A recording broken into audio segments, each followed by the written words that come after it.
Gue mau ngomongin soal tahu dengan mengalami. Ini suatu konsep yang tadi pagi gue tulis sebetulnya. Gue lagi mencoba untuk menuliskan ini. Siapa itu? Gue pikir, oke, abaikan orang di luar. Gue pikir tadi gue ngomong apa ya?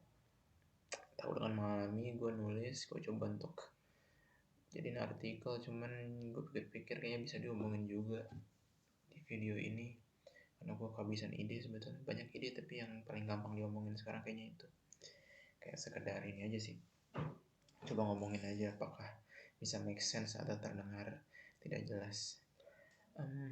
Tahu dengan mengalami itu gimana ya jelasinnya, sebenarnya dari satu pertanyaan kecil aja sih. Kayak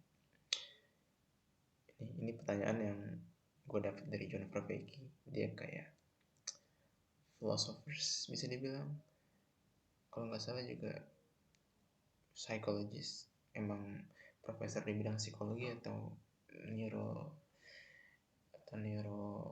neurologi, gue lupa. Cuman dia dalam satu lecture-nya dia bilang gini, dia eksplorasi satu thought eksperimen. Dia nanya siapa yang lebih tahu tentang meja, atau semacam itulah intinya, siapa yang lebih tahu tentang meja. Si pemahat kayu yang bikin meja, yang ini ada kayu, gelondongan kayu, terus dia pahat, dia potong jadi meja sehingga jadi meja, atau seorang dosen, seorang penulis, seorang akademisi yang bisa menulis esai 5.000 kata tentang meja. Pertanyaannya, siapa yang lebih tahu meja antara dua itu? Si penulis 5.000 kata tentang meja, deskripsi 5.000 kata tentang meja, atau si pemahat meja? Dan itu pertanyaan yang oke, benar salahnya entahlah, tapi di situ gue jadi sadar bahwa ternyata tahu itu tidak segampang itu ya. Kayak definisi tahu tentang sesuatu itu tidak segampang itu untuk dirumuskan sebetulnya. Karena tadi pas ditanya itu gue juga bilang, jadi siapa yang lebih tahu ya? Intuisi pertama gue bilang ya si pemahat meja. Tapi terus di situ jadi ini kan, jadi apa ya? Jadi ada eksplorasi yang menarik sebetulnya dalam hal pengetahuan. Jadi sebenarnya tahu itu soal kita bisa mengkomunikasikan apa yang kita tahu, atau soal skill sih.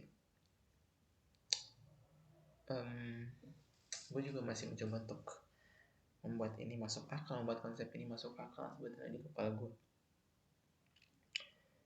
Karena masalahnya adalah si pembuat meja bisa jadi nggak bisa ngomong apa-apa kalau ditanya meja itu apa sih.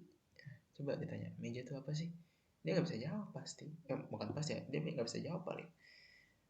Kalau gue bisa ngarang 5.000 tentang meja. Gue rasa gue bisa, kayak gue bahas meja itu adalah, mungkin gue bisa bilang, gue bisa ngomong kayak gini gitu, meja itu adalah produk kebudayaan. Ada meja di Afrika beda sama meja di Indonesia. Terus gue bisa kayak eksplorasi filosofis, meja itu sesuatu yang berkaki 4, tapi kan kursi juga bisa kakinya ada 4, tapi kenapa meja tidak sama dengan kursi? Gitu-gitu gue bisa 5.000 kata tentang meja. Tapi ketika gue dihadapkan dengan si pembuat meja ini, apakah gue berani bilang gue lebih tahu tentang meja daripada dia? Cuman karena gue bisa ngomongin meja dengan panjang lebar. Di situ gue kayak, ya juga ya. Di situ gue jadi merasa kayak, jadi siapa yang lebih tahu tentang meja gitu? Dan mungkin itu juga bukan pertanyaan yang paling tepat gitu. Mungkin yang paling tepat, kita bisa, penjelasan yang paling tepat tentang itu adalah bahwa tahu itu beda-beda. Ada yang tahu tentang hal, ada yang tahunya di dalam hal konteks skill membuat meja, atau tahunya dalam hal bisa mengelaborasi meja dan mengaitkannya dengan hal-hal lain gitu. Mungkin itu dua pengetahuan yang berbeda, tapi dan tidak bisa dipertentangkan gitu. Cuman itu eksplorasi menarik, karena gue merasa selama ini ya, eksperimen tuh bikin gue sadar kalau ya juga ya, banyak sekali pengetahuan gue tuh yang, banyak sekali konsepsi gue tentang orang yang pintar, orang yang tahu itu adalah orang yang bisa orang yang bisa berkomunikasi, orang yang bisa mengomunikasikan apa yang dia tahu. Alih-alih gue jarang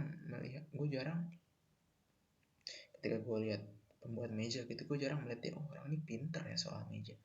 Gue nggak begitu sering secara intuitif merasa seperti itu. Yang gue lihat sebagai orang pintar ya orang-orang yang bisa nulis segala macam. Padahal banyak sekali bentuk-bentuk kepintaran yang lebih implisit, kayak buat meja atau kayak main gitar deh. Itu juga salah satunya. Kadang-kadang gue ngerasa kayak, oh kalau main gitar tuh masih ada step-step yang analytical gitu, yang kayak yang bisa dijelaskan prosesnya secara eksplisit. Kayak kalau orang bikin manual cara nyeduh teh tuh, oh nyeduh teh tuh ini dulu loh, panasin air dulu, terus habis itu tehnya dicelupin, terus habis itu masukin gula, kayak ada step by stepnya cara bermain gitar atau cara menciptakan solo gitar yang keren gitu. Tapi setelah gue nonton wawancara musisi-musisi ya, yang keren gitu, musisi-musisi favorit gue, mereka tuh kayak they almost can explain. mereka kayak hampir nggak punya kata-kata, hampir nggak bisa mendeskripsikan keahlian mereka gitu. Ya salah satunya Andra Ramadan gitu, gitaris Dewa 19, solo-solonya gila, keren-keren, nancep di kepala gue. Tapi pas ditanya sama Iga Masardi, musisi yang keren juga, dari Bara Suara, Iga Masardi itu nanya ke Mas Andra ini, Mas, dia kayak ada satu sesi interview dimana dia nanyain solo-solo gitar di Dewa 19 lah, solo-solo yang ikonik gitu. Terus dia tanya si apa, Mas Iga ini nanya ke Mas Andra, dia nanya, Mas ini dari mana sih bisa nyiptain solo begini? Dan jawabannya Andra Ramadan tuh kayak sekedar, oh kayaknya enaknya gini, jadinya gini. Kayak sebuah jawaban yang sebenarnya sama sekali tidak explain apapun gitu kepada, dalam hal ini ya, tidak explain apapun secara analitikal. Dia cuma kayak, ya gue ngerasa enaknya gini ya gue mainin kayak begini gitu. Gak ada.